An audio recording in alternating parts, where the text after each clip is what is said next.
my younger self, what's your To story? my younger self. To my younger self. To my younger self. To my younger self. To my younger self. To my younger self. To my younger self. To my younger self. To my younger self.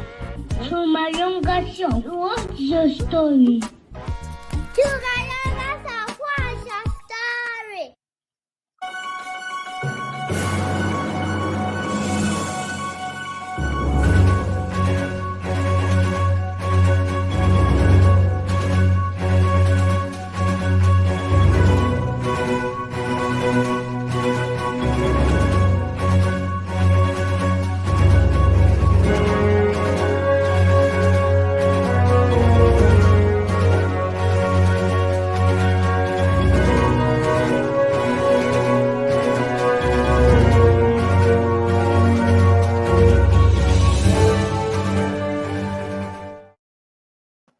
Well, hello and good morning. Good morning. How is everyone doing? I hope you're doing well.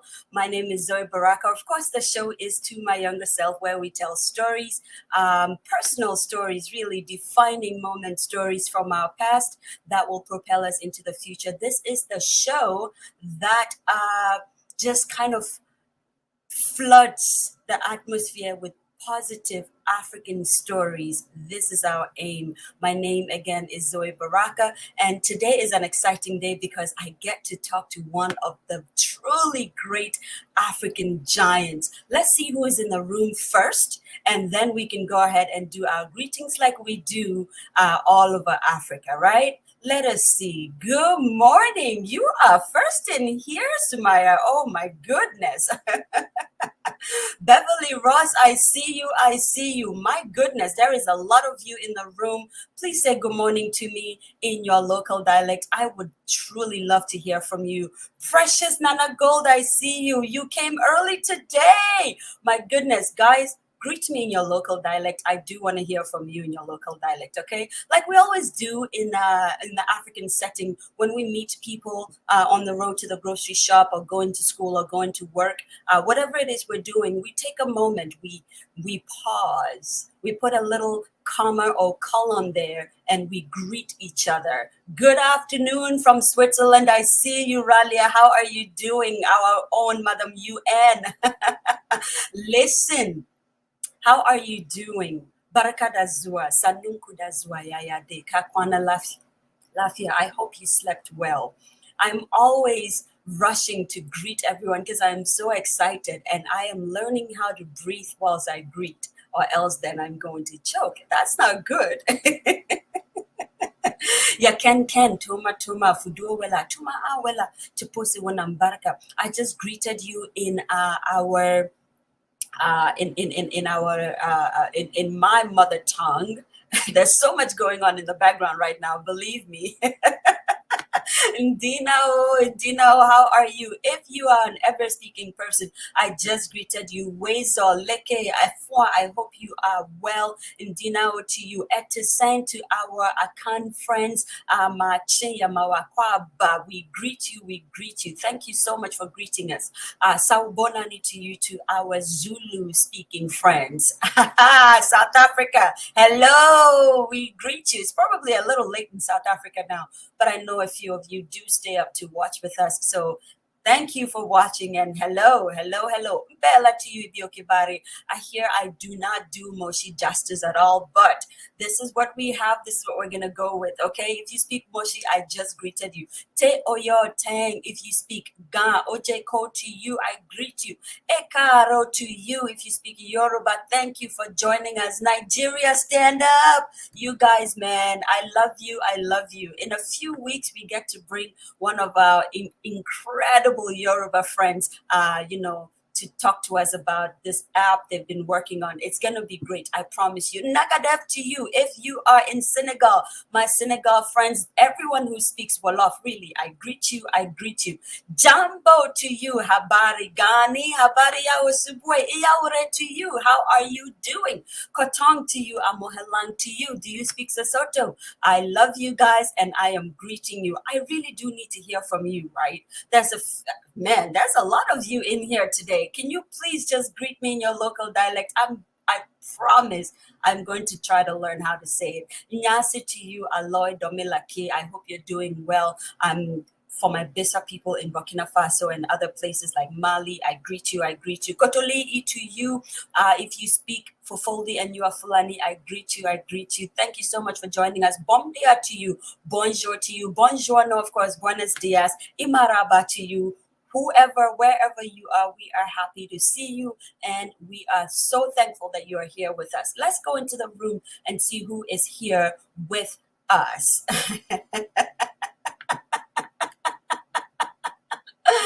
Oh my goodness. Let's see what's going on. Guys, bear with me one moment. I do have to do some communications here. Let's see. No, my dear. Oh, Lord. Okay, here we are. Here we are. Yes, register your chair. Thank you, thank you, thank you, thank you. Nana Redamo, my big brother, I greet you. Let's see, marching to you all. Yes, yes, yes. Francisca Adu, I thank you. I greet you. Thank you so much for just joining us. This is going to be an interesting day. There is this young man. Well, he is a young man, really, and I'm not sure what's going on. He's running a little late because it looks like there's been some communication with timing. When we said 7:30, it looks like translation was 12:30. So today is going to be interesting. It looks like it's going to be me for a while in the chair, just yakking and talking whilst we wait for this incredible African playwright. Let us see what's going on here. Actually,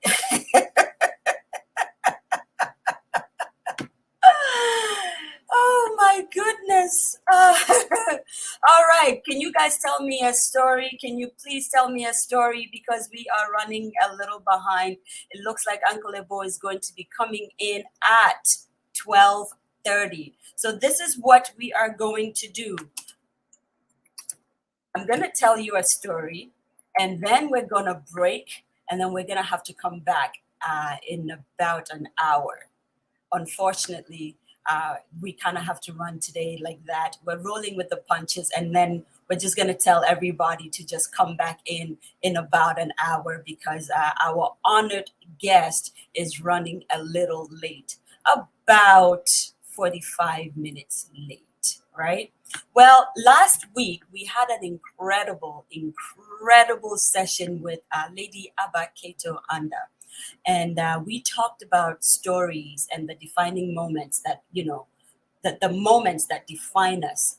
Now, what I didn't realize we were doing is that we were speaking the same language for a lot of people. So if you were here last week and you kind of learned something, if something went on in your life that we kind of maybe touched on a little bit, I do want to hear from you. You don't have to tell us what it was. I just need you to kind of tell us how it helped you, because Lady Abba gave us a few pointers. And actually, let me see if I can get Lady Abba to come on. She's probably not ready for me. I'm going to put her on the spot.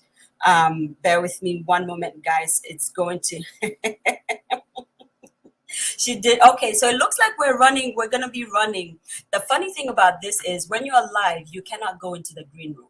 You know what I mean? So we're going to run some ads from our big brother, Nana Aredamwa, who has been an incredible support to us. And we're going to talk a little bit more also about Uncle Ebo's plays. We're going to play a few of them whilst we wait for him. Does that work?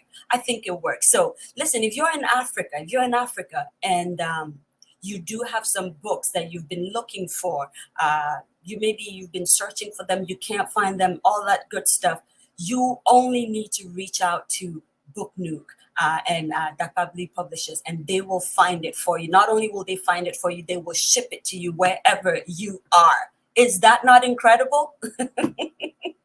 So here is a message from our Book Nook friends. Okay, we'll be right back. Very serious question. Our kids have often asked, how come I look so different from the people in the books I read?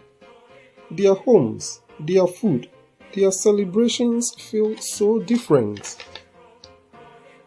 Parents, we should not discount these as mere kids' questions. They often struggle with their identities, and this is crucial for their development. Let's begin with exposure. Reading brings exposure and enlightenment, but not just reading. Reading materials that resonate with your identity. Reading books by our Ghanaian authors on our heritage, our culture, our occasions, our folklore, our history, our way of life. Reading about everything that there ever was. But more importantly, reading material that are written by us.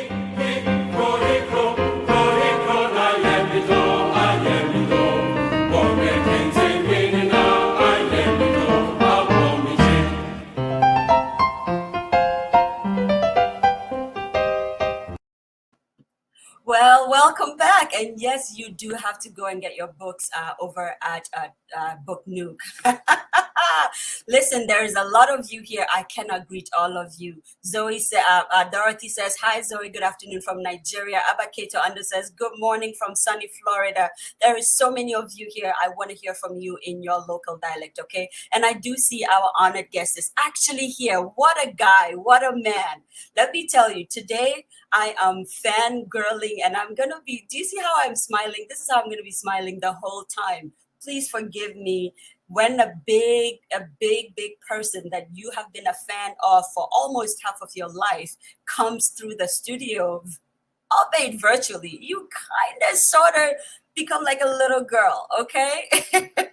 Before I introduce him though, let me give you a little taste of Uncle Ebo White. He's everybody's uncle. He's Ghana's uncle, okay? There's two people in Ghana that I can confidently say is everybody's uncle. That is Uncle Ebo White and Uncle Ben Dochemalo. Today, we have the honor of having Uncle Ebo White here with us. I'll tell you a little bit about him before we go live, but here is just so you see a little bit of his cookie cute quirkiness, but also incredible intelligence, okay? Here we go. Here we go. I just absolutely love this particular video. Let me give them the rough one. Then you come and do the proper one. How about that? All right. JB, you know what time it is?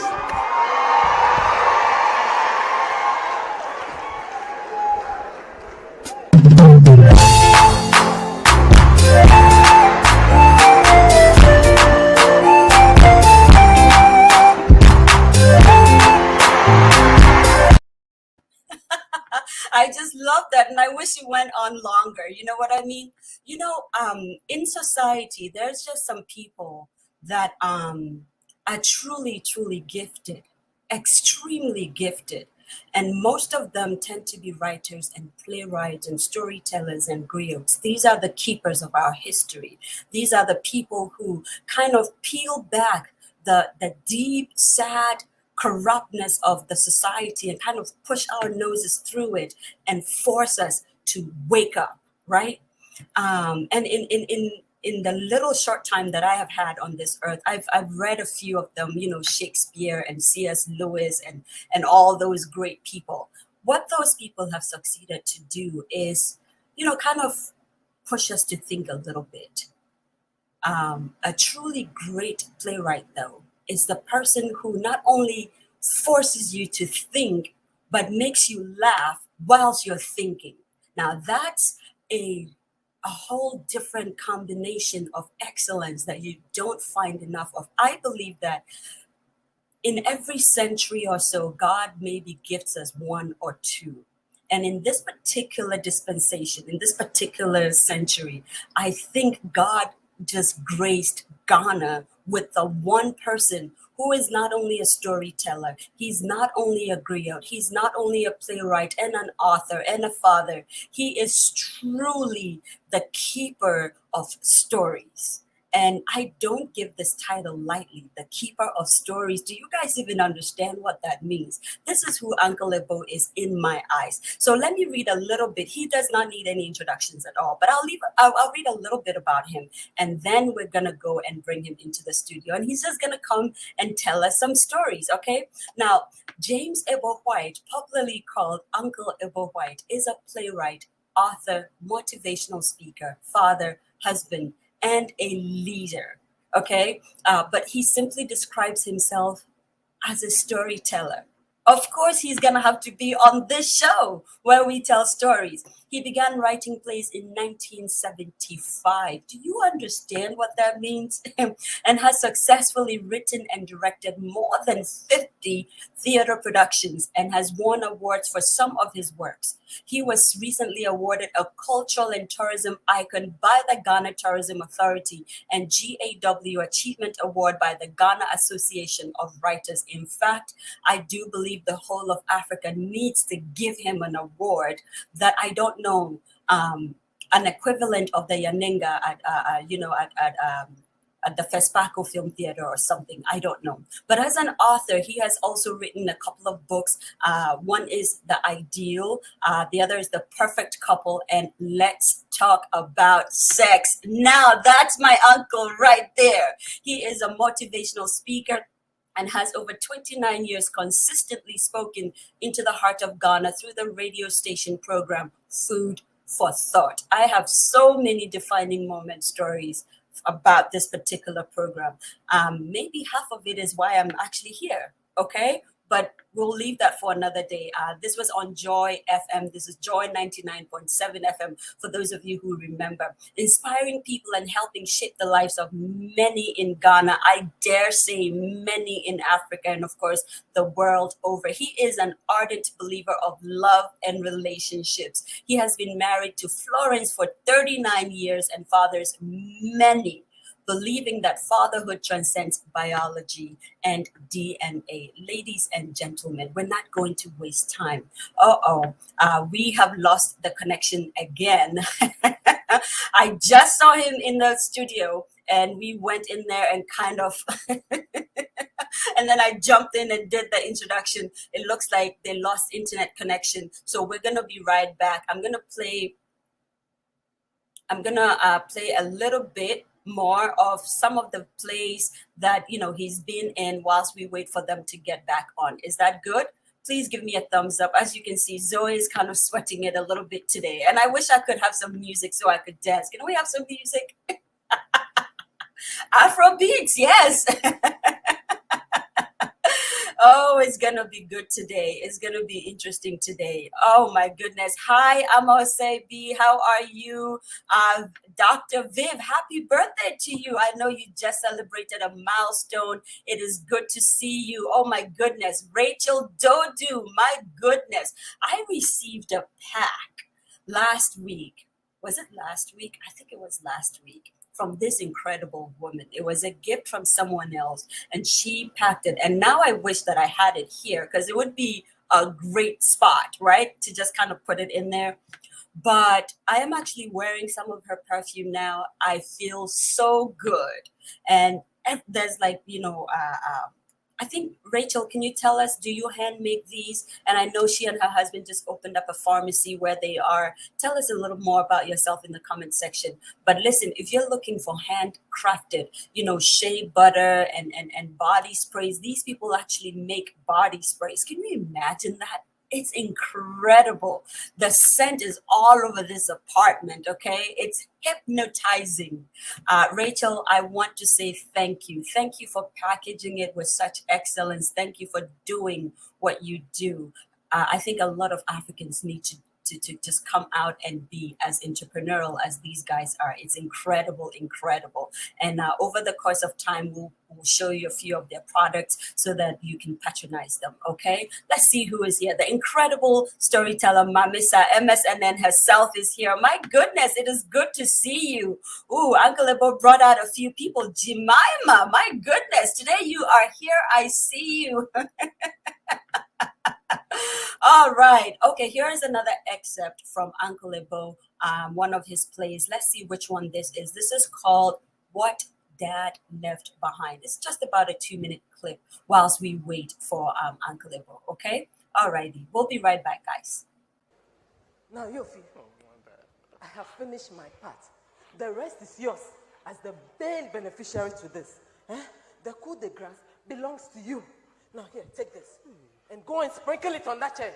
After that, anyone who sits on it will die. Mother. This is no time for hesitation. Yofi, act like a man. Go and do as I've been instructed. Nonsense.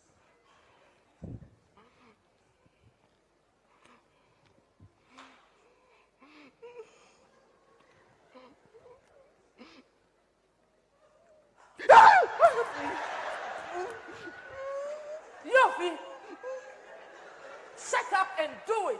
Go and sprinkle it on that chair. Madam. No. Yofi, be a man. Your brother must die. Mother.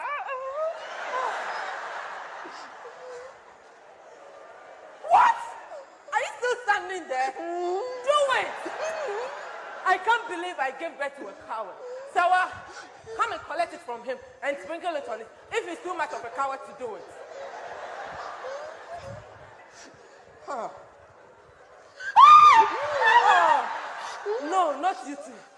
Okay, give it to me if you are too much of a coward to do it.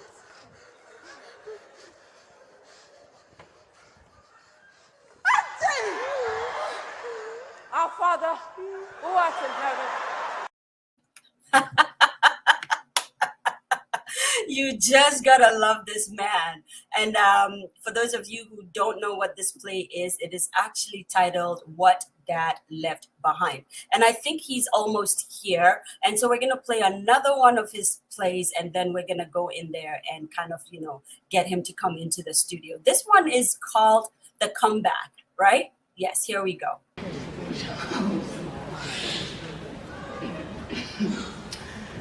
Jojo, Yes. when did you arrive? 3 hours before I go. Coach, you have not want me to see me, and I've not taken anything. I just came to thank you for everything you have done for me, and to apologize to you for everything I have about to do. Did you hear the boy? Yes. If you have fear from me again, I'm under police. Charles, please, Jojo, Charles. Jojo. Yes, To good. the boy. Advise him. I wish you well. Thank you. Select your weapons carefully. Okay. Sometimes leave too much mess. Charles. And make sure there are no eyewitnesses. Okay. Charles. Look, you can even go on YouTube for more ideas. Okay. Charles. What? What is this? Hey, what is this? Look, I know this boy. He won't choose any better weapon. Charles, but are you going to stop him or you're going to help him kill the boy? All I know is where there is a will, there is a way. Yes, when the will and the way is there, this is the way. No, this is not the way to go. Please give me the way. No, coach. Please, Jojo, please. Oh, Please, yes. please. It's okay. It's okay. Right? It's okay. It's okay. It's okay. Let me tell you, everyone who is truly great is worth waiting for. Now, ladies and gentlemen, please, like we always do in the grand to my younger self fashion, help me welcome the incredible, absolutely indefatigable Uncle Ebo White to my younger self. Uncle Ebo, good morning. Good morning, Zoe. How are you doing? I am doing very, very well. My goodness, look at you. You look so dapper. And thank you for the kind words. You put a lot of pressure on me when you say I am the custodian of stories and things like that. Those are big things to attend to. Nothing you can't handle, Uncle Ebo. Well, you are very kind.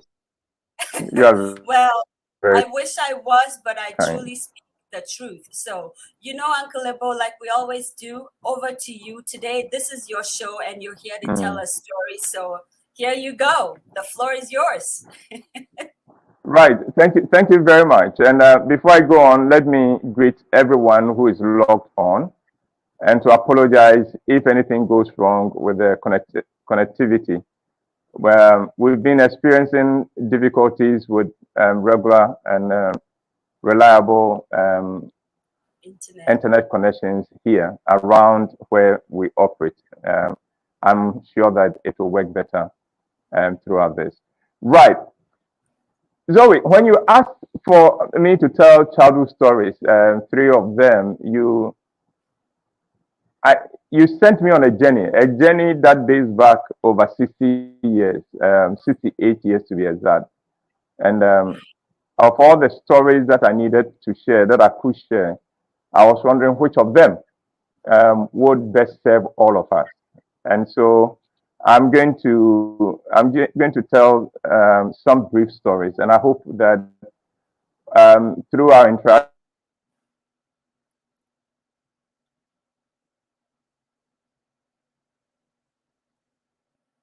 Oh, Ghana internet. All right, we'll give it a few minutes as we greet a few people.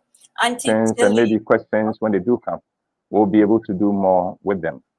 The first thing that I need to talk.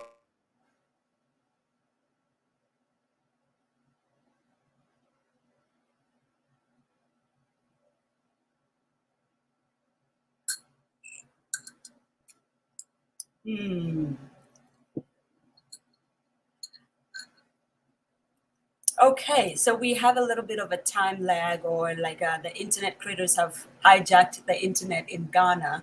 And that's okay. Uncle Ebo warned us already, so we're ready for it. We're going to wait for it to reload and all that good stuff whilst we sip some tea and greet some people.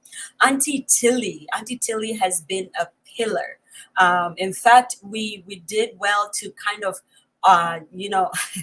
this woman is the reason why Uncle Ebo actually is here. Auntie Tilly, I see you. I greet you. I am so thankful for you. Okay, thank you so much for making this happen. Uncle Ebo, welcome back. Zoe, I think we are back, and I fear we may have to deal with that. So patience with all of you. Yes. I hope we will get through this. Yeah. Well, the first story I wanted to tell is that I had a very unhappy childhood. I had a very unhappy childhood, not because I had bad parents, but because I was different. My personality was not acceptable in the environment in which I was born and raised. I was born reserved. I was born an introvert. And my society adapted to the community. In addition to that, I was born to a feisty mother. A mother who was filled with life, who was vibrant and everything. And she could not understand why she, of all people, could give birth to a boy who wanted above everything else not to be noticed. She led by being noticed. And then here was the son who was always hanging on to her cloth and hiding. Again, to make matters worse, my brother after me, my kid brother, was a direct opposite of who I was.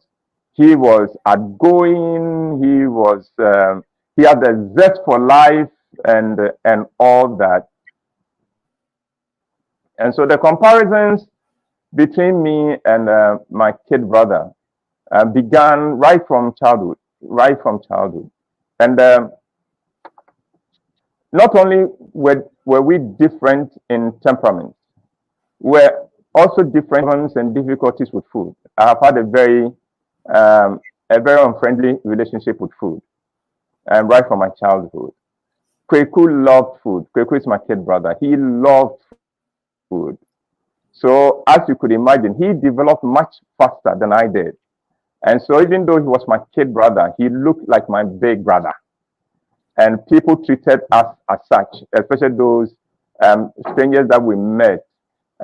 They would quite often when they want to give us a gift, let's say they give a gift of money, and let's say if they gave 20 pesos, they would give it to him and tell him that you take 15 pesos and give your kid brother 5 pesos, and then we'll come home and Kweku would insist on that, and we say that you heard the person who gave us the money. He said, I should take 15 and give you 5. I said, no. He said, you should give your kid brother. Am I your kid brother? And that will result in a fight and all that. Yes. And so, as you can imagine, I wasn't that, my childhood wasn't that cheerful. I realized that I did better in environments, and even now, it's still my personality, that I do better and I flourish in environments where there are rules and there are systems. If you put me in an environment, and it doesn't matter what kind of environment, as long as there are rules, clear rules that are being enforced, I will thrive. Once you remove rules, I am lost. I can't function in that, no matter how hard I try. I just simply cannot function in those environments. And so that had been the Ebo White. And so I grew up angry, even as a boy. And I remember that my default emotion that I remember the most was a frown. I had always frowned. Because I was unhappy. I didn't feel accepted. And so, what happens when you are a boy, when you are a child, is that you then build defensive mechanisms. So what you do is that you surround yourself with such fury that people would back off. People won't get close to know how miserable you are. And it soon spread in the neighborhood that don't bother him because he would hurt you. And I would hurt you. Not because I was violent, but because I was extremely unhappy even as a boy. And so I grew up with that. Didn't have anyone around to help me deal and navigate with that. This took me all the way to secondary school, and it is somewhere soon after secondary school that I began to work through these, that I began to understand that I was different. I wasn't inferior. It doesn't matter what the comparisons were with Kweku. And I remember, but even before secondary school, something happened. At one time, I was so angry with Kweku. And, the interesting thing is that even though he was bigger than me, he never fought me. I would jump on him and fight and beat him. But because he knew my mother was on his side, all he had to do was let out one scream. And my mother would come charging, and no matter what the issue was, take his side, and I would get a beating from my mother. And so that kind of relationship continued for some time until at one point I was praying. And Zoe, I don't know whether talking about spiritual things is acceptable on your platform, but very acceptable. It's very acceptable. Yes, but even if it wasn't acceptable, if you get me on any platform, I come as a full package, and part of it is my spiritual background. Now, I was praying one day, and I could hear a voice ask me, "Why are you angry with your brother? Why are you angry with your brother?" It was so clear, and the voice continued. The voice said, "It is not his fault that he is who he is. I made him so. So celebrate him. He's your brother." And from that day, I made it my task and business to celebrate my brother. Now, you must understand how difficult that was leading up to that point, because you see, I struggled to make friends. But anytime I made a friend and the friend came home to visit and met Kweku, from that day on, he was Kweku's friend and not mine. Including even girls. If a girl, I struggled to make a friend, I bring the girl home, meet Kweku, and the next time the girl turns up at our gate, I ran to meet her thinking that, oh, she's come Visit to you. visit me, only for the girl to ask, is your brother in? I came for Kweku. And so to be told that celebrating was a big shift for me. And celebrating I did, even from just before secondary school. And so what I would How do old is were that if I went anywhere and did anything, come again? Uncle Ebo, how old were If I you? went anywhere, oh, this is from childhood. This is right from when both of us were aware of anything. So the difference between me and Kweku were clear from as early as it could be, as early as it could be. But the realization came, I think that this realization came just about when I was between 12 and 13, Wow. when the boy said, he's your, I made him who he is. Celebrate, just be glad that you have a brother who is that wonderful. So from that day on, wherever I went, if I did anything or spoke anywhere and people felt impressed or anything, what I'll tell them that wait till you see my brother. If you think I am good, wait till you see my brother. If I went on the football field when we were playing and people are impressed with the fact that I could play, both Kweku and I were good footballers. People are impressed that, oh, you are very good. I said, no, wait till you see my brother play. Let him come and play. Then you will know what good is. I made that my business. My life became about how do I make Kweku bigger? How do I make people notice Kweku even more? And in doing that, I came to accept who I was. I came to disregard all the toxic messages that had been poured upon me in my childhood. I put them all aside and realized, no, I am not inferior. I am not inferior. I am different. Kweku is different. Kweku is wonderful, and I am glad he's my brother. I celebrate the fact that he is my brother, and I want the world to know that he is my brother, and that I have a brother who's fantastic in every respect. And so that is how. Oh, well, the internet critters are not happy, but here's what we're gonna do. Thankfully, Uncle Ebo White already warned us about the internet and where they are, in Ghana and how it's not very, very good. So we're gonna read a few comments, welcome a few people, and then we'll bring Uncle Ebo back on, right?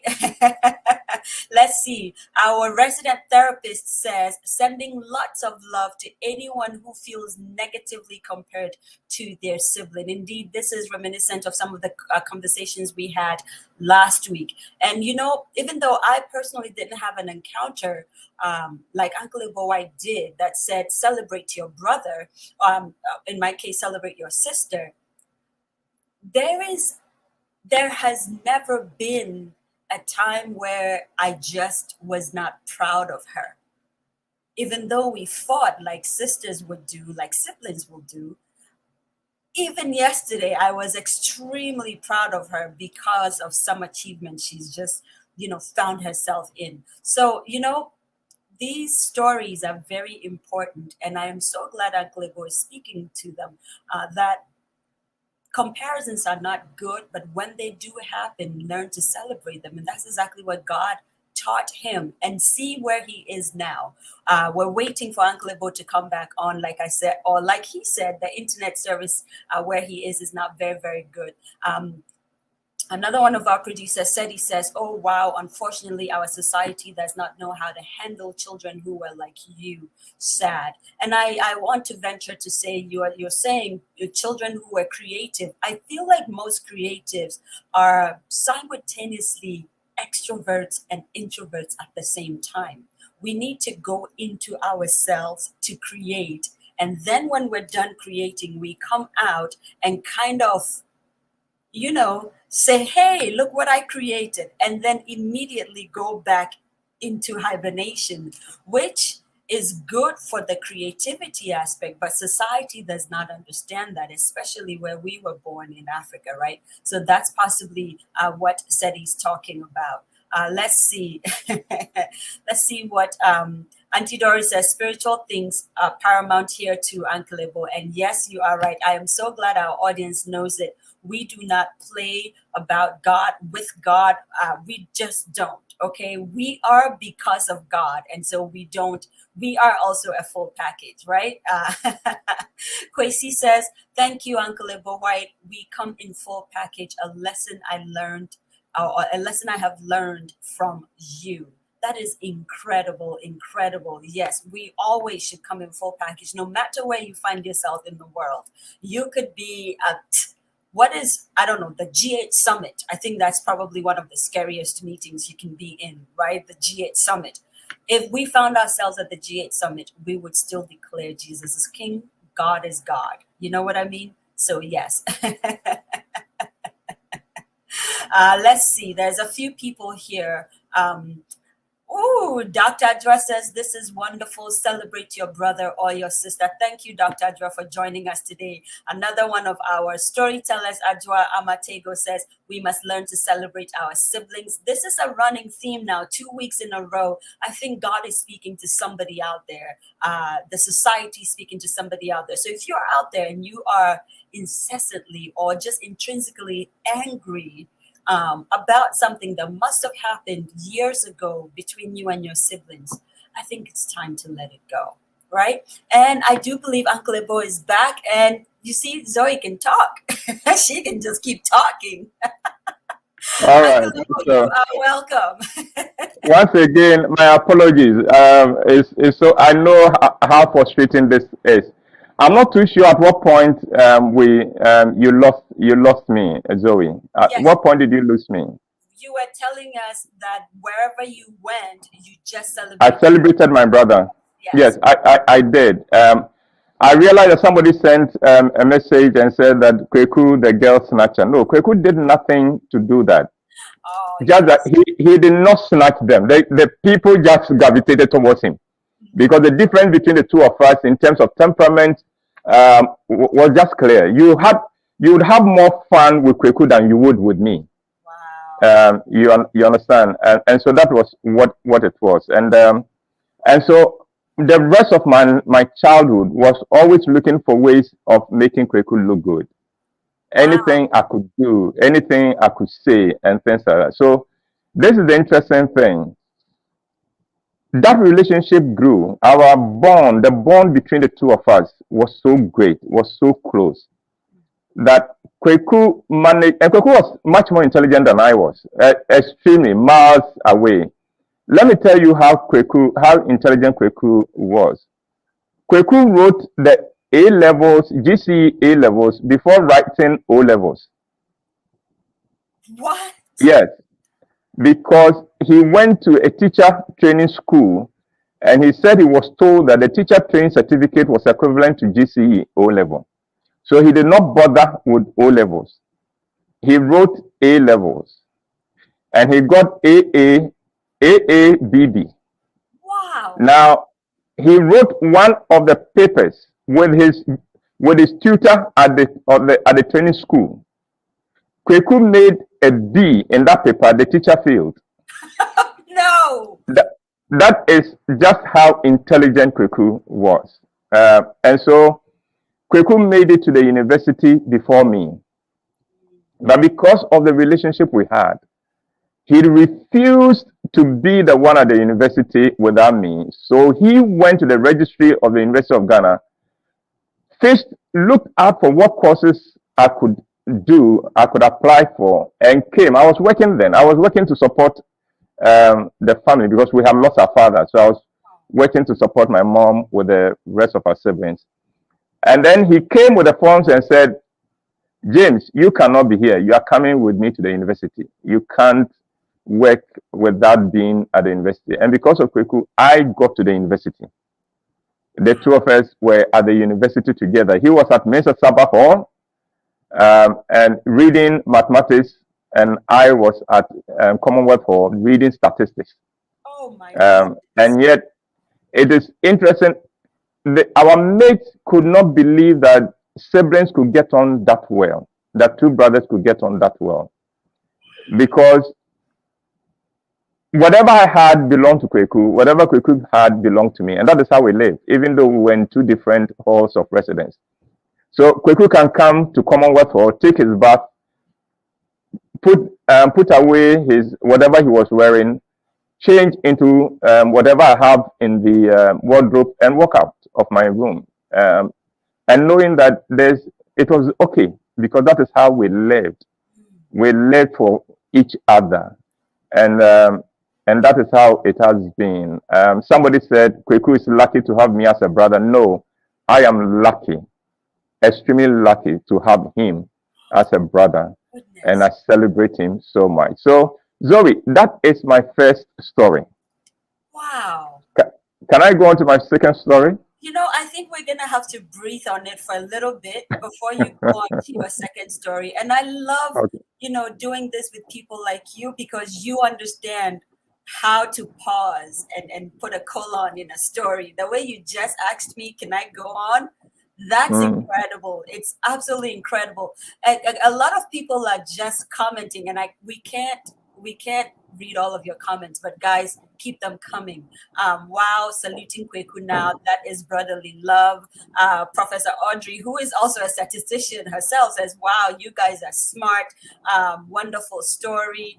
Abba Keto says, the power of sibling love. Lauren says, it's beautiful how Uncle Ebo loves his brother. It's just a lot. But I'm going to play another one of your, just a clip. We did a lot of research, like we always do. And your genius is absolutely incredible. You're writing about incredibly deep things in society, just pinched with so much laughter. People don't realize you're literally giving them a group think about how to be better Africans and how to be better human beings, period. Here's another one that we're going to play before we have Uncle Ebo tell us another one of his stories. This one, let's see. We already played what Dad left behind. We played the comeback. Here's another one I thought we should play.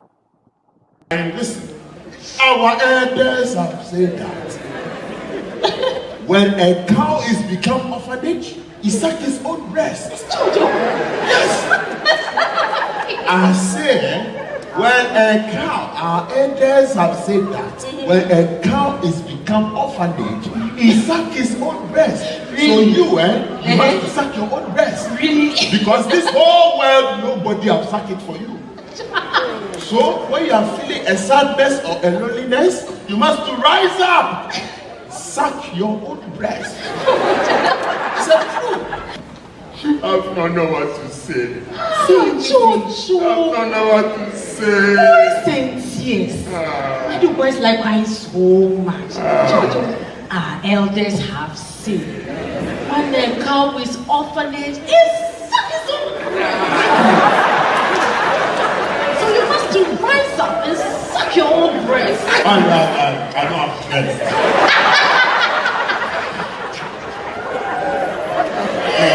That's not a nice thing to say. I'm just giving him a taste of his own medicine. I'm getting. Coach, I've blown it before. I've not blown it again. It's I blew. Oh, yes. Thank you. Sorry, thank you. I've blew it before. I've not blew it again. No, my dear. I blew it before. I will not blow it again. It's wrong.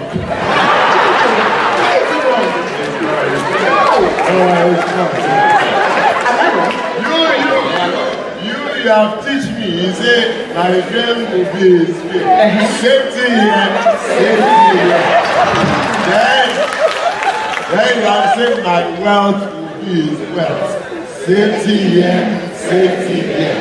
So, if I have blew the first one, then I must do the second one.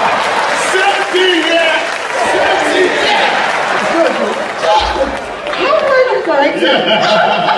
You teach me, so I teach you.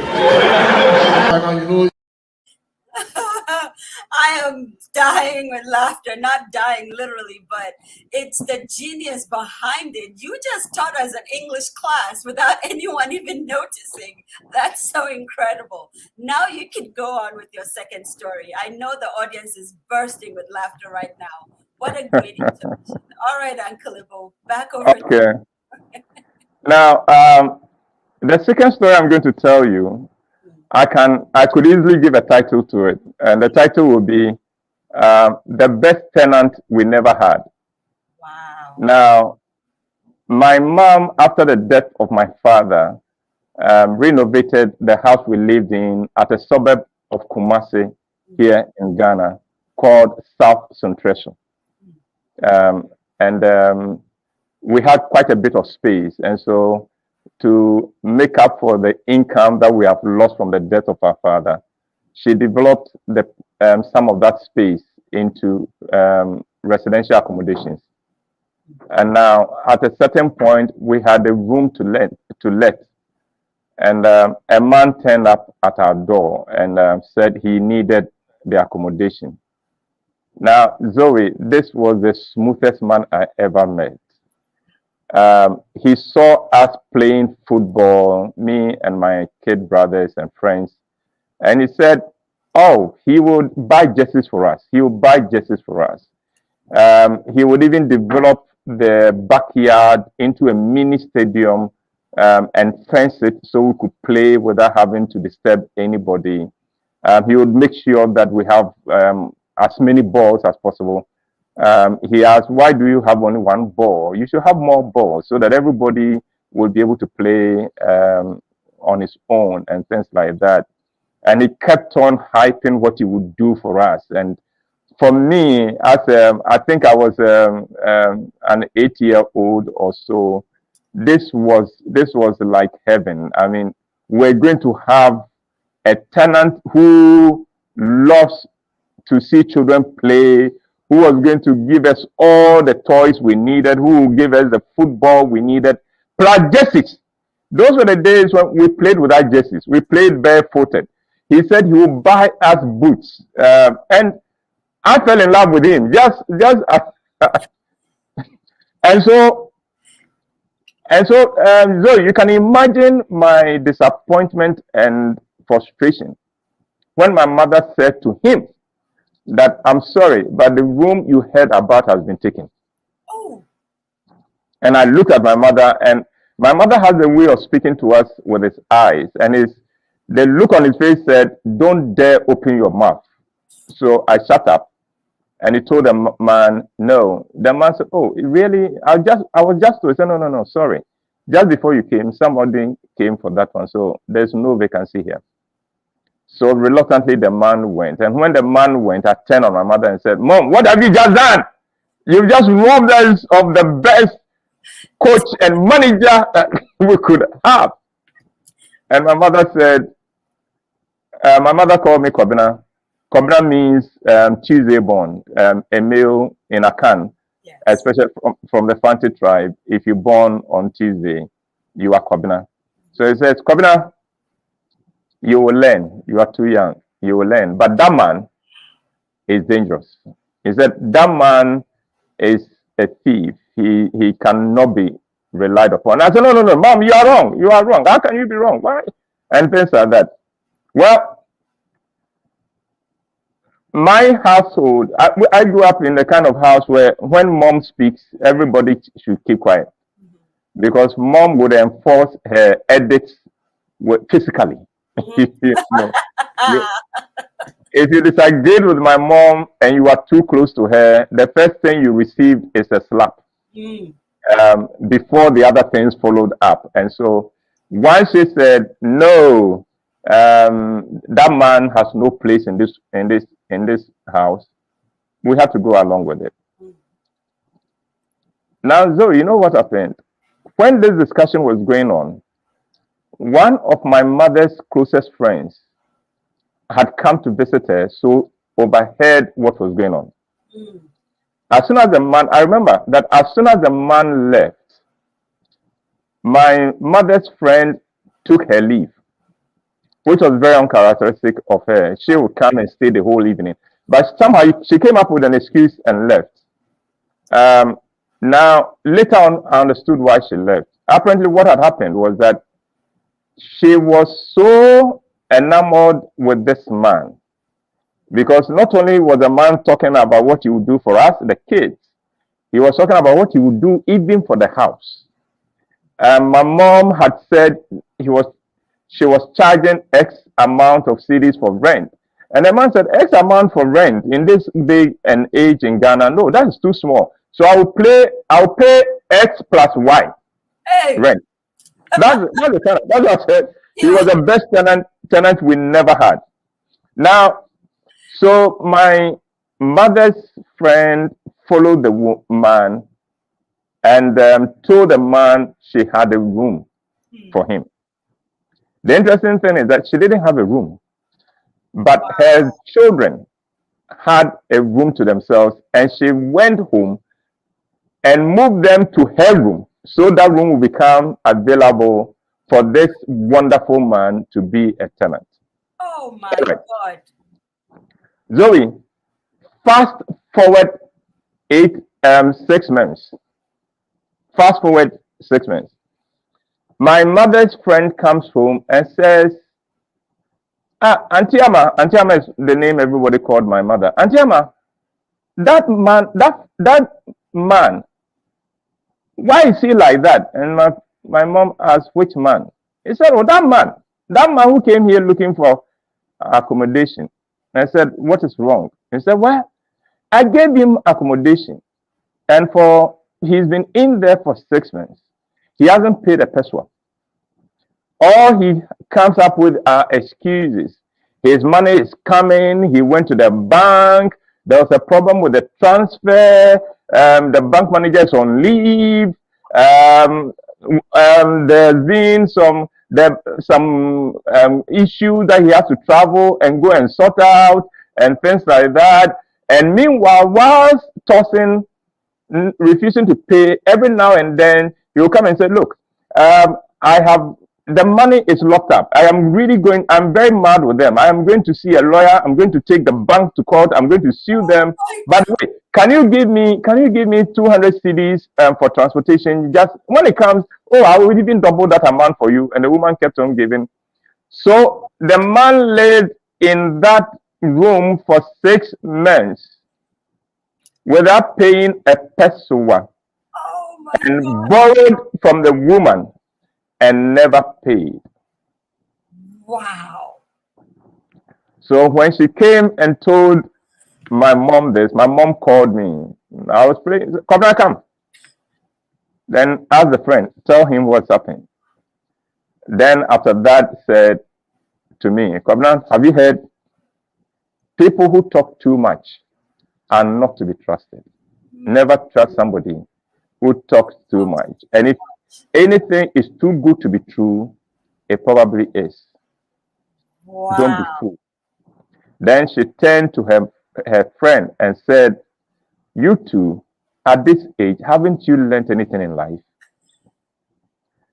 It took another 3 months for the woman to succeed in throwing the man out. Oh my God. Yeah. And that is the best tenant we never had.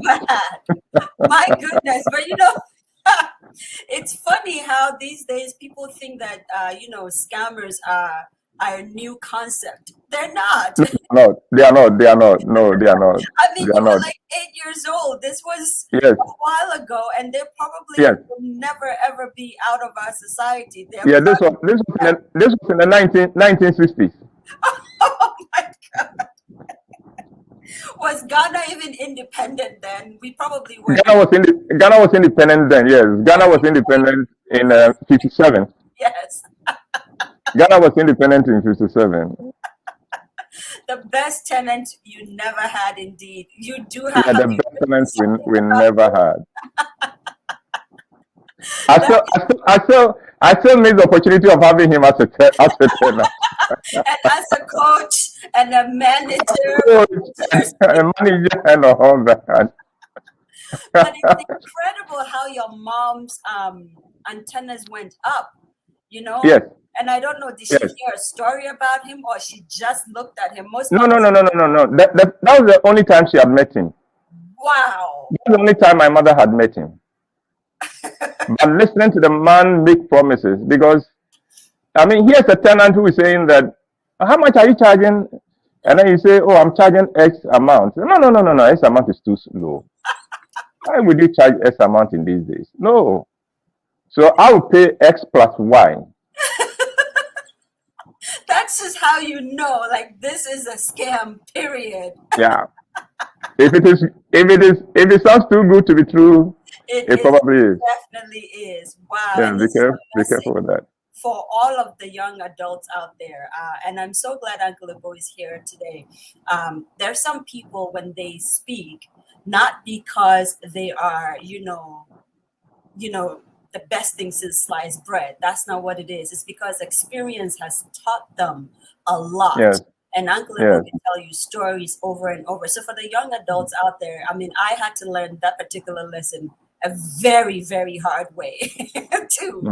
Luckily, he had his mother to kind of, navigate and teach him this lesson. So if it's too good to be true, guys, it probably is. Okay. Yes. Don't take it. These days, they do that a lot. Pay $500 and you will make, I don't know, 10,000 in 6 months. It's a lot. Yeah. Work for that $500 and the 10,000, please. Uncle Ebo, over to you again. All right. So then I bring you my last story. Once again, to all those who are watching us, my apologies that we've had to struggle with the connectivity. Again, we are telling African stories, so we should not be surprised that we are having those problems. You know what? This is an African story by itself. Yes, it's an African story by itself. So I'm happy we're having that kind of thing. Anyway, my third story, my third and final story, has to do with how I discovered my birthday. Wow. I grew up in an environment that was it was in the city. I grew up in a city in Kumasi. The suburb is South Central, just about 6 kilometers from the city center. So we'll say I grew up in a city, but the truth is that in terms of lifestyle and attitude, we may as well have been living in the village. Wow. So the attitudes were very traditional. Now, I never heard of anybody celebrating the birthday when in all the years I grew up in South Central. Definitely not in my neighborhood, and absolutely not in my household. And so I had no idea what birthday was. All I knew was that I was born, but that is it. If you ask me how old I was, now I am impressed with children now who you ask, how old are you? And I say, I am 4, or I am 3. I am impressed with that. And what impresses me, they'll go, I'm 3 and a quarter. And a quarter, yes. Now, if even at age 8, if you had asked me how old are you, I wouldn't have been able to answer. Wow. Because I didn't know. I didn't know what my birthday was. I didn't know what birthday was. And the environment, the community also didn't quite bother with that. So they didn't ask you, how old are you? The question was, in what class are you? And depending on which class you were, they could deduce what your age was. Wow. Because those were the days when we went to primary 1 at age 6. So if you say I am in class 1, oh okay, you must be 6 years old. Class 2, you must be 7 years old. Class 3, you must be 8 years old. You know, that kind of thing.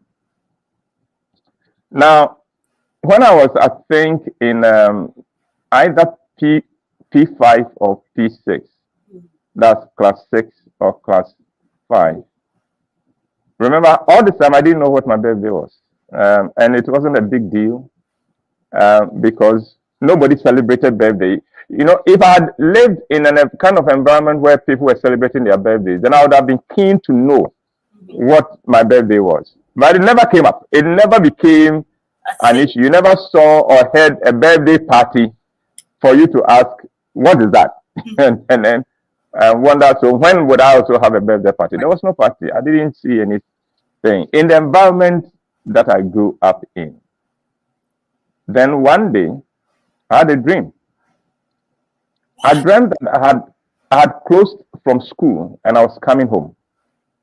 And along the line, and those were the days again where children walked to school. And fortunately for us at South Central, so school was quite close to home. It was about a kilometer, at most 1.5 kilometers from home. So walking there was not a trek. It was just more or less in the neighborhood. But on this occasion, I had closed from school and I was coming home. And because you remember in the first story I told you about my temperament. I have always been a reserved person. I've been an introvert. And so quite often the walk home was by myself. Because again, the society had no time for an introvert. We didn't know what an introvert was, and they didn't accept it. It wasn't acceptable to be an introvert. So walking home by myself was a normal thing. It was very, very normal. Now I was walking home, and then 3 men joined me. And in the dream, the thought that came to me in the dream, you know, how you dream, and sometimes you know things in the dream intuitively. Yes. Intuitively, I knew that these were the 3 who were with Jesus on the Mount of Transfiguration. Oh my goodness! I felt these were heavenly beings who were walking with me. I knew these are heavenly beings. And they walked with me, keeping me company, chatting with me. Now I don't remember even one thing they discussed. All I remember is that when we got to our gate, they stopped and said, "Happy birthday, Kwabena. Happy birthday, Kwabena." And then they left. And then I woke up. I woke up and rushed to my mother's room and said, "Mom, can I see my baptismal certificate?" She gave it to me. I flipped it open. Date of birth, 20th July 1954. Date of the day of the dream, 20th July. So I tell my mom, I look at my mom and say, "Mom, today is my birthday." And she goes, "Oh, if it's your birthday, then I have to do auto and give you auto and egg." And that was it. That was how I discovered my birthday. Oh my God. Yeah, I was about 10. I am blown away. I don't even know how to react to this. Wow. Have you written about this? No, I haven't. Oh my goodness. I've spoken about this though, so my staff know. The thing with getting old is that you bore everybody around you by telling the same story over and over and over and over. And so I'm sure that some of my staff may have heard this. If any of them is online, he's going to roll their eyes and say, "Oh, there the old man goes. Look, that story again." But to this audience, this is literally new to us. You see what I'm saying? The goosebumps, the wide eyes. I don't know how to react except to say that in as much as and I don't know how Christianity was back when you were growing up, and I don't dare to say I am that young either, but Christianity was this thing that you did on Sunday only. So the fact that you intuitively knew at 10 that these were the men in the transfiguration with Yes. Jesus is the thing that's blowing my mind. How did you know at 10? Was this Bible classes that you had? What was, how, I'm going to be quiet and let you answer that. The thing is this, that what my introvert nature did for me, and what the rejection of the community did, and it was a rejection. Not now I am an adult, so I can see nuances. It was not a rejection of me as a person, but of the character of the introvert nature, because they didn't know how to deal with an introvert person. But what that rejection did was that it made me throw myself on God completely. Wow. So even though I was very young, I threw myself on God. I just depended on God to help me, because He was the only friend I had then. He was the only one I could talk to. There was nobody to talk to. And so, Zoe, I have never believed in religion. I believe in spirituality, because religion can be faked. Yes. Religion can become show. Yes. But in spirituality, you are looking at your relationship with God, and it's one-on-one. It's a very private thing with me. If I meet you and you say you don't believe in God, well, good for you. Your world is so small, God cannot fit into it. I understand that. I cannot live without God. If you laugh at me, that's on you, not on me.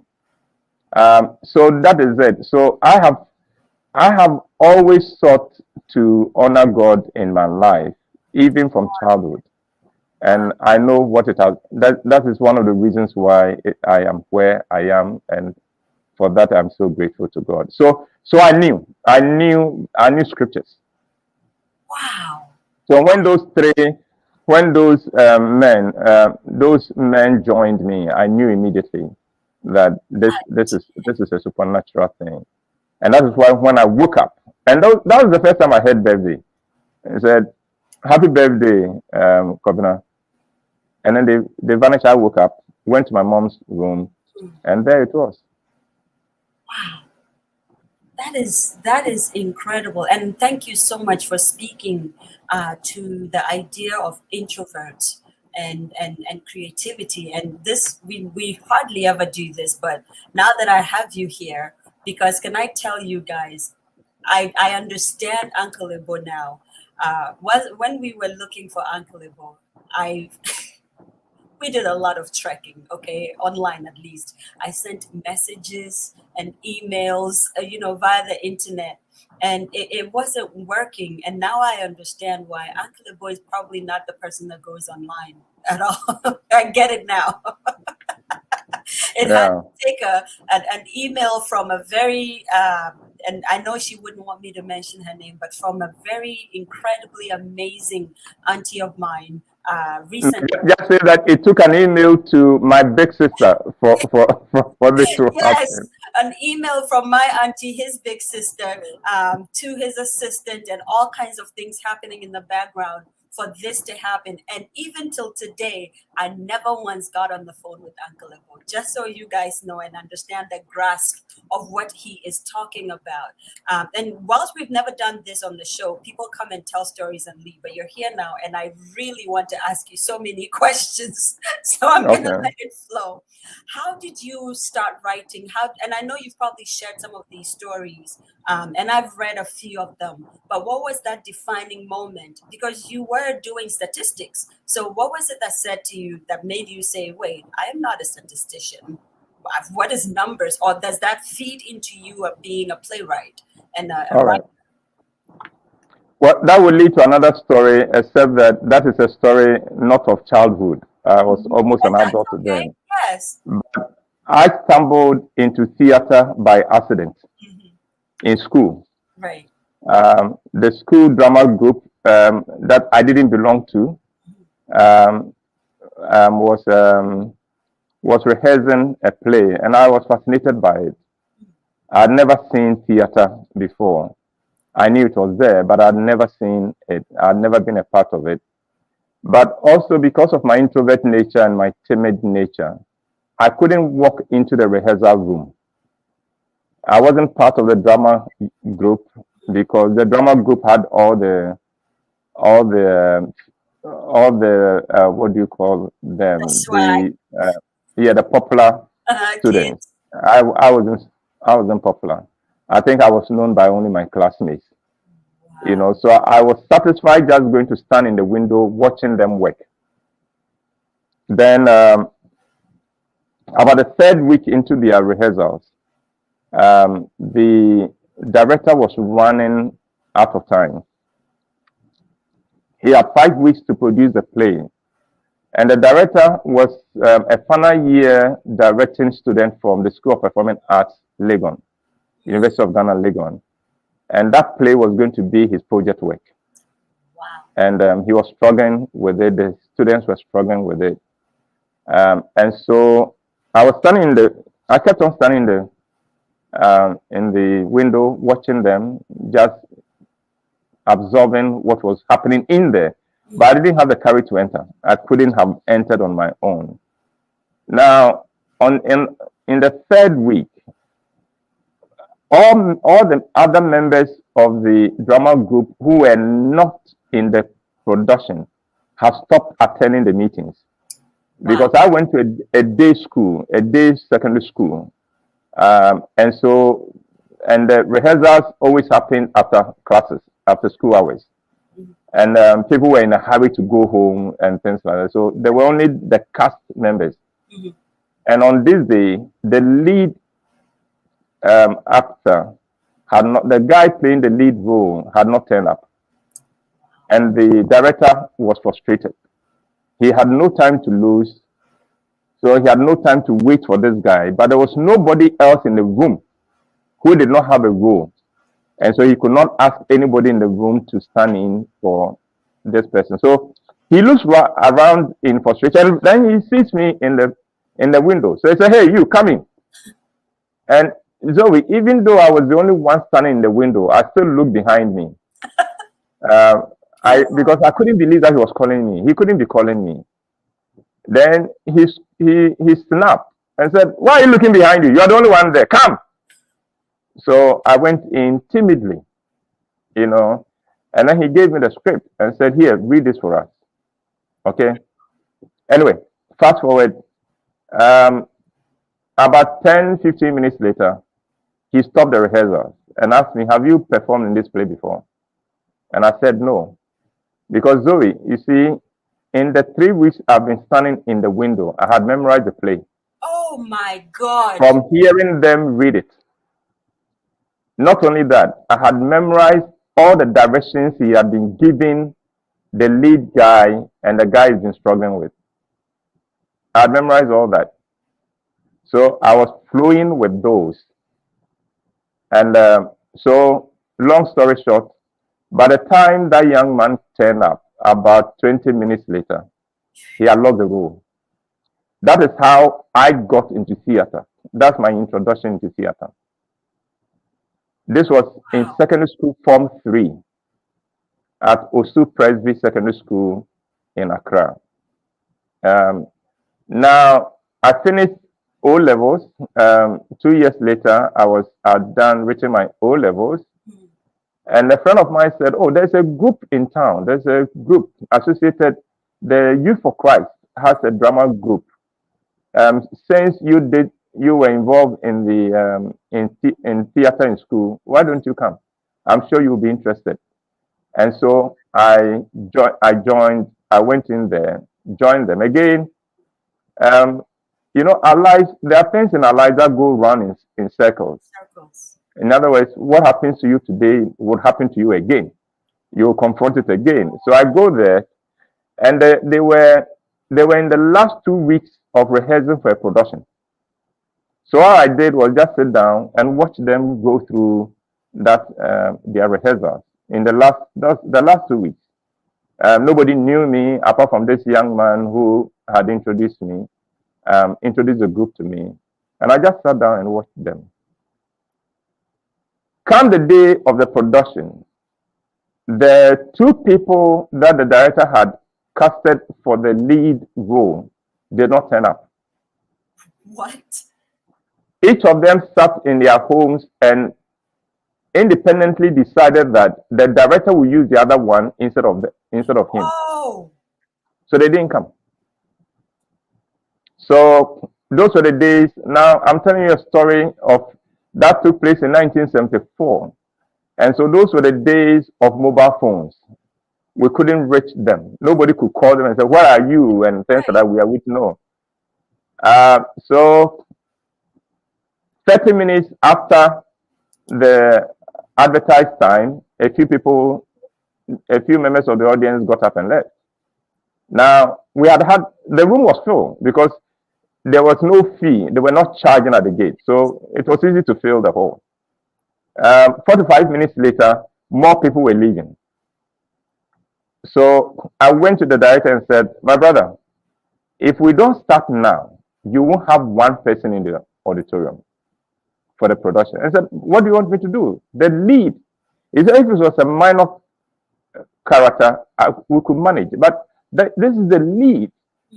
And I said, "Well, let me play it." And he said, "No, but you've never rehearsed it. You don't know the play, you haven't rehearsed." I said, "What do you have to lose?"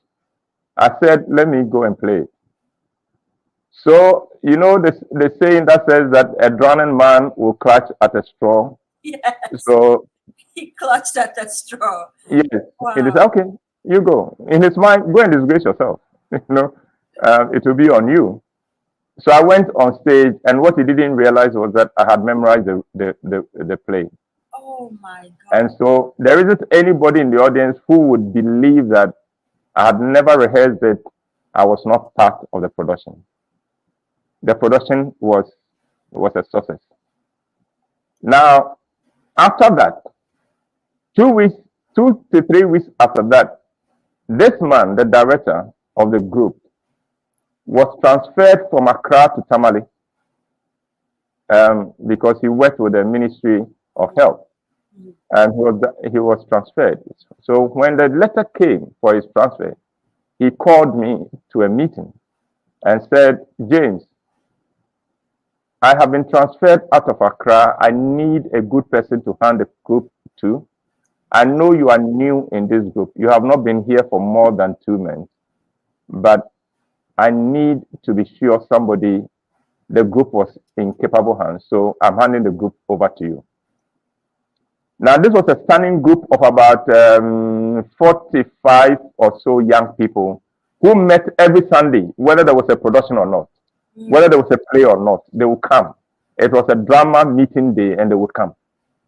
So, Zoe, overnight, I inherited a group with over 45 young people, and I had to occupy them. There were no place for them. So to occupy them, I started writing plays. That is how I became a playwright. Oh my goodness. Opportunity, preparation. You didn't even know you were preparing. No, I didn't know. I had no idea. This is what we call like a divine calling, because you didn't even know you had it. Did you ever work as a statistician ever? Well, no, the statistics helps me in every aspect. Unlike people who go to school and think that they write the final exams and it is done, I use statistics.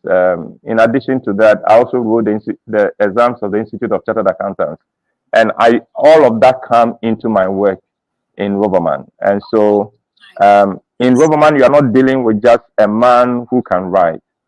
You're also dealing with a man who is very comfortable with figures, and who can analyze trends, who can do surveys and know what to look for. So that is the extra strength that, by the grace of God and purely by coincidence, I bring to the table. It's not coincidence, not even a little bit, not pure coincidence. Somebody just put in there. That's a great gift right there. And also how God has just charted or charted your course. There's a question for you. Sadie says, my question is, how did he come up, or how did Uncle Ebo come up with his company's name? Why Roverman, and what does it mean? Well, Roverman is a nickname that was given to me on radio, on Joy FM, by a guy called Tommy Unlce. Uncle Tommy!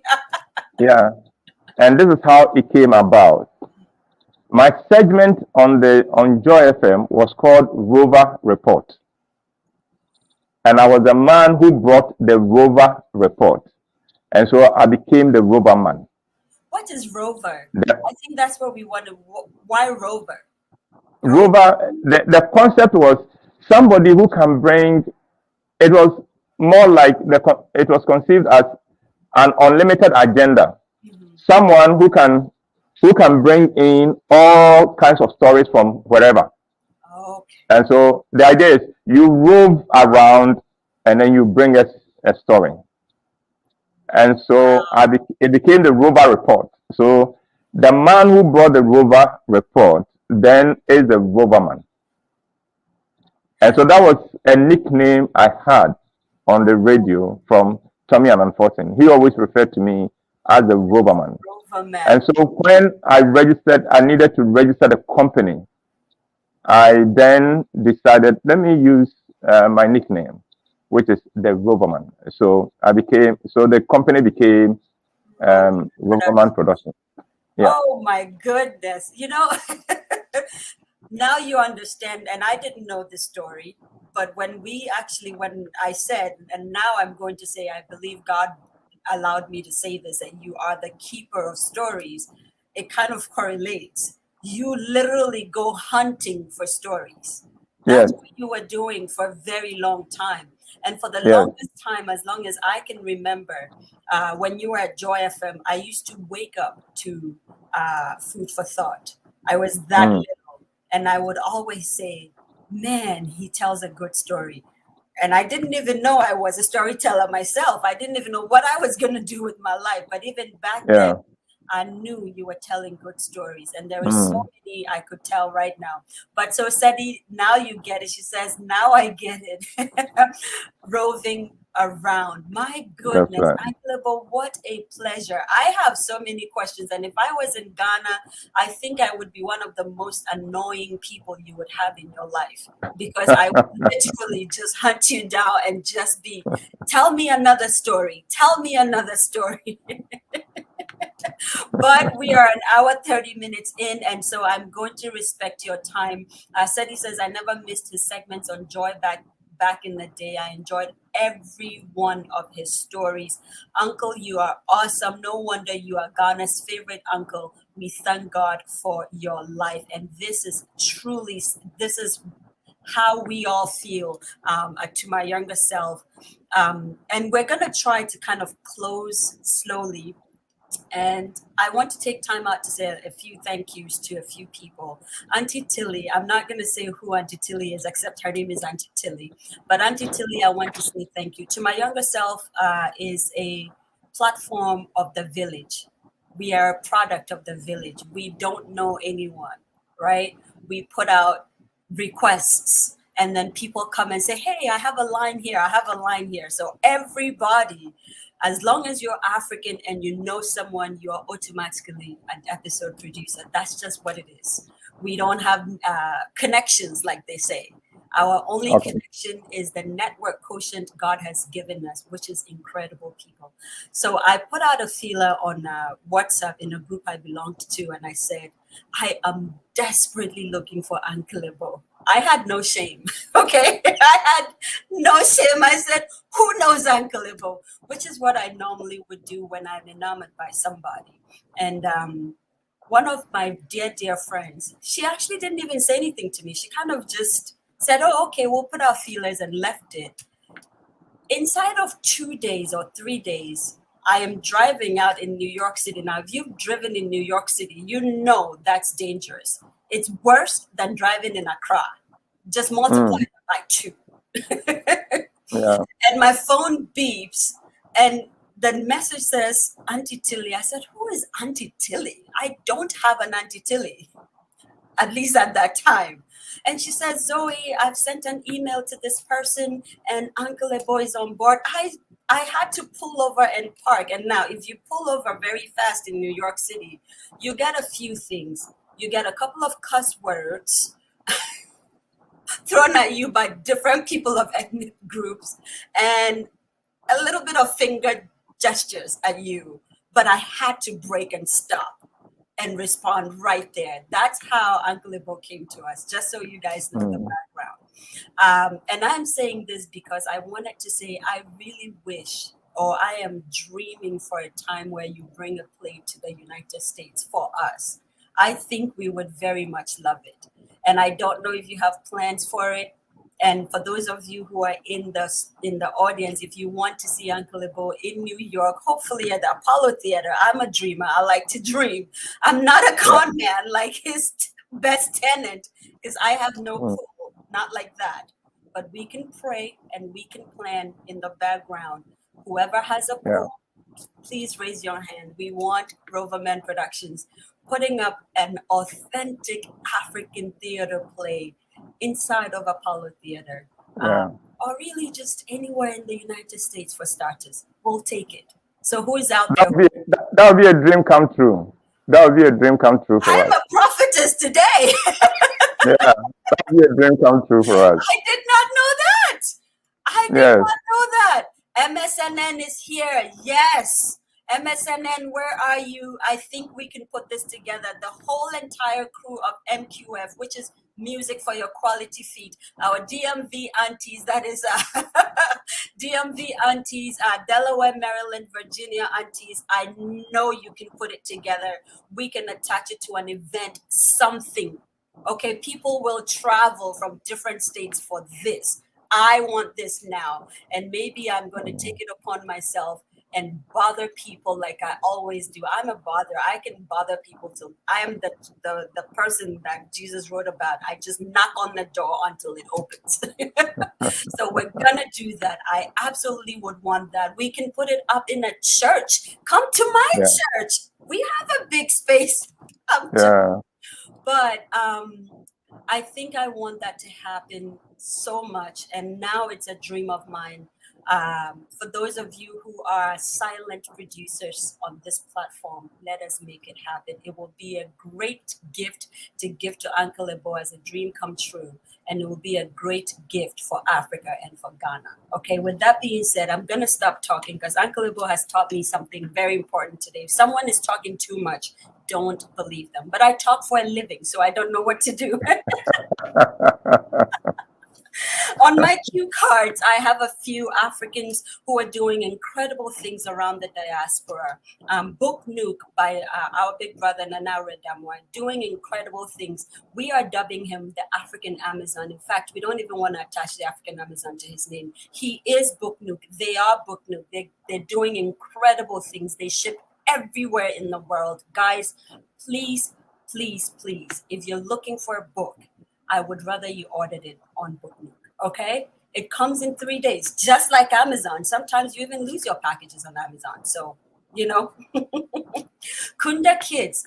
You know, when I was growing up, all I read was Rumpazzle and Rumpun or whoever they are, the Lady Bees and Nancy Drew and Hardy Boys and SVUs and SVWs. I'm not even sure these titles anymore. But guys, can you imagine having your kids grow up to stories of Yasantua and Yaninga and the Dagon, history and the Ashanti Kingdom and the Achim Kingdom and, the people, the Biafra people in Nigeria and all over Africa? Can you imagine Queen Amina of Benin? These people, Kunda Kids, these are publishers who are very consciously publishing and producing stories like that for kids to learn about themselves. They're not only putting them in books, they're doing animation. So when you download their app, your kid gets to learn all about Africa. So for parents in the diaspora, you do want to download Kunda Kids for your kids to learn about where they come from. And for parents in Africa, you want that too, okay? I want to say thank you to our monthly donors, Auntie Rose Machayo, every month on the dot. I do not know what we did to deserve your kindness, but thank you. Because of you, we get to wear cool t-shirts. She's always giving us free, like incredible t-shirts because of her donations. Jane Fiorito, wherever she is in the world, she always makes sure she sends in her offering to my younger self, and to be our own Arab miracle. There's just so many incredible people sending us comments with stars and giving us money on Facebook. We thank you. We're so, so grateful. I did talk about Rachel Dodu and RD Collections already. Where Ghana, Humanity Chats, Kua Designs, Music for Your Quality Feet, MSNN, M Sims, Avonzige Bridal, Keys and Credo, Horseman Shoes. There's just so many incredible Africans out there, Ryle by Designs in this diaspora. Let us go out there and make Africa great again by our stories. We need to flood the stratosphere with our stories, positive, incredibly amazing Africans doing incredible things. That's what To My Younger Self is about. That's what storytelling can do. We can literally change the course of Africa without politics. Can you imagine that? So go out there and be great. That's what I have for you today. Next week, we have another incredible young man who came to us by another one of our line producers, Ohineyeri Gifty Auntie. Episode is going to be here, wowing us with his stories and how he came to be and all that incredible stuff. Wow, Uncle Ebo, we have someone who says, Uncle Ebo, I have a concept I don't mind sharing with you. Okay. So I think she's going to have to reach out to you. You know, there's just so many people who are enamored with you. When I was talking about people, coming together to figure out how to get Uncle Ebo and his production to the United States, I know there's a few people who are reaching out already. We're going to make this happen. And I don't mind saying, Uncle Ebo, since I don't have your number, I will ask for you. I will be the Zoe that does that. I'll ask for your number online and get. No, Zoe. The truth is that I do not have a mobile number. I heard. Oh my goodness. I have not used a mobile phone since the year 2000. That's when I put my mobile phone down. What? I haven't gone back for it. How? And that would be a story for another time. No, but now I'm so curious. Another time. Oh no. Okay, another time then. Another time. Yes. Guys, it has been so incredible, such an honor to have this African great here. Uncle Ebo, I'm going to give you the last say. We've done all of our housekeeping.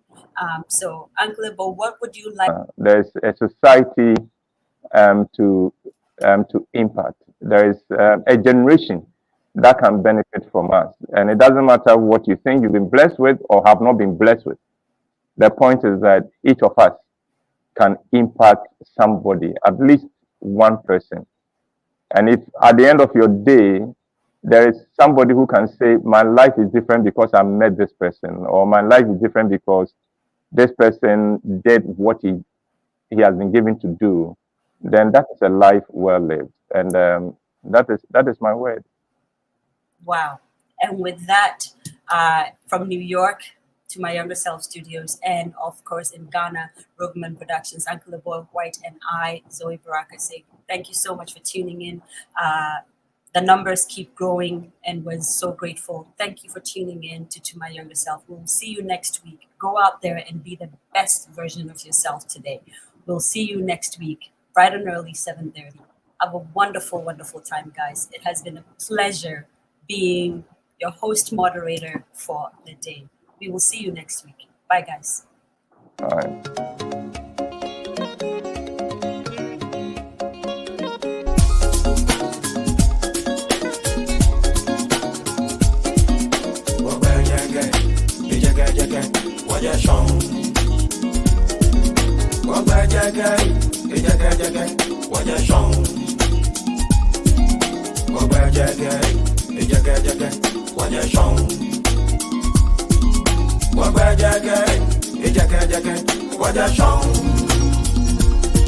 Kaja Israel, Kaba Egypt, Kaja Ethiopia, Kaja Sudan, Waja Shong. Kaja Ikushima, you know, Wanime Kona, me Waja Shong. So Timbuktu, Ghana, Mali, Sumanguru, you know, Waja Shong. Waja Gay, Waja Shong.